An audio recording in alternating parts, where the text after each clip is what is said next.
My mother-in-law secretly DNA tested our baby, and the results exposed her own 30-year affair. Delilah had always been controlling, but I thought sneaking into our nursery to swab baby Rosalind's cheek was a new low. I only found out because the testing company called our house by mistake, asking to confirm her address for the results. What DNA test? I asked Brayden that night. His face went pale. Mom wouldn't do that, but she had. When I confronted her, Delilah's explanation was even worse than I'd imagined. I needed to make sure Rosalind was really Brayden's, she said, not even apologetic. With your family history. My family history was squeaky clean. Hers apparently was not. The test results arrived 3 days later.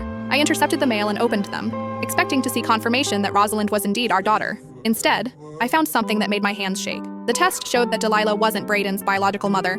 I stared at the paper, reading it again. The woman who'd raised my husband, who'd questioned my fidelity, who'd violated our baby's privacy, wasn't even related to him. That evening, I spread the results on the kitchen table when the whole family gathered for Sunday dinner.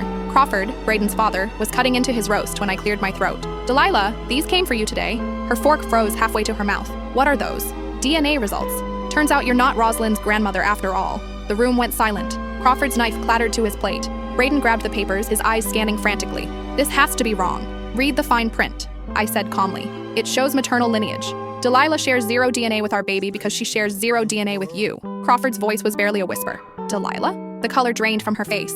For 30 years, she'd lived a lie, and now it was unraveling at Sunday dinner. I can explain, she stammered. You'd better, Crawford said, standing slowly, because according to this, the son I raised isn't mine. Delilah started crying, but I wasn't done. I pulled out my phone and showed them the photos I'd taken of our security camera footage. Here's you last Tuesday sneaking into Rosalind's room with a cotton swab. The footage was crystal clear. Delilah entering our house with her spare key, tiptoeing upstairs, and swabbing our sleeping baby's mouth. You violated our trust and our daughter's privacy, I continued. All to prove what? That I'm unfaithful? Well, congratulations. You've proven you are. Brayden looked between his parents, his whole world crashing down. Who's my real father? Delilah sobbed harder. It doesn't matter now. It matters to me, Crawford roared, slamming his fist on the table. That's when she said the words that changed everything. It's your brother Thaddeus. The silence that followed was deafening. Crawford's brother Thaddeus had been his best man, his business partner, the godfather to his children.